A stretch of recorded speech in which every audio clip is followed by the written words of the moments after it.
I'm Forrest Watson, Mulligan Farm. We have been farming for 100 years now, milking 1,320 cows right now and operating about 2,800 acres. We started soil health practices almost 20 years ago now when we started with minimum tillage, zone building, and reduced tillage. I'm John Macauley. I farm with my dad, my brother at Macauley Farms LLC in Groveland, New York. We have about 1,000 tillable acres. We started getting into no-till in the late 2000s. Some of the reasons we started with soil health and no-till on a bigger scale was, one, attending the no-till conference and seeing some erosion issues that weren't being solved with zone tillage, specifically some erosion on different grades that would erode right down the zone. On certain areas, that type of management style was just not working. And we knew more tillage wasn't the answer, so we had to cut back on that somehow and get the soil to be more stable. When we first started off no-tilling, it always felt like we were missing a part of the puzzle. We go out there and you start planting and sometimes the conditions weren't just right. So we kept on experimenting, trying to figure out what's the next planter attachment to add on there. We started experimenting with cover crops, and boy, that was the piece of the puzzle we were missing. Some of the great benefits we've seen from reducing tillage and cover crops is soil structure is one of the huge ones.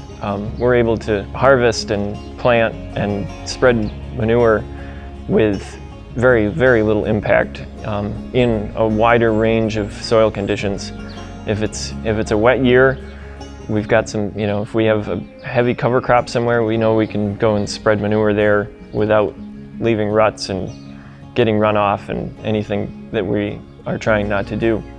Some of the other benefits we've seen is reduced cost in tillage equipment, labor, fuel. So with our cover crops, all the carbon there, it's always released every time you go out there and you do a little bit of tillage.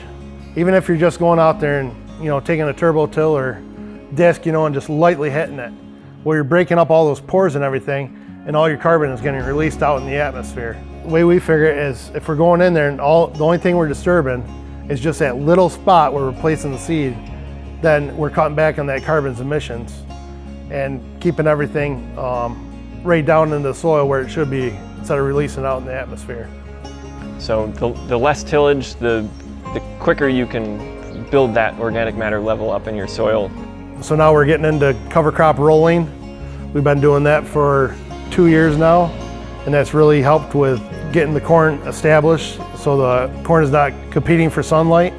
So we're growing really tall cover crops. The nice part about planting an 11-way mix is you got so many different varieties there. So even if your cereal rye is not at flowering stage, the hairy vetch is already at your flowering stage. So when you go to roll that down, the hairy vetch is going to hold that cereal rye down for the most part.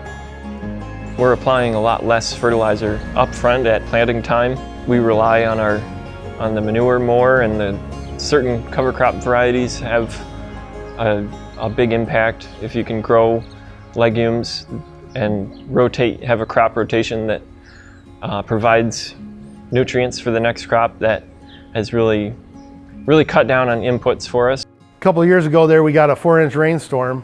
My neighbor, he's all conventional till. At the end of this rainstorm that we got, there's 4 inches of water, and his conventionally tilled fields had rips all in them from the water just washing away his soil. Right on the other side of the road, he had a cover crop that we just planted into, and nothing had moved. I went over to the ditch and held my hand there, and it was just clean water, if any, coming off there. Just as clean, you could drink right out of it if you wanted to.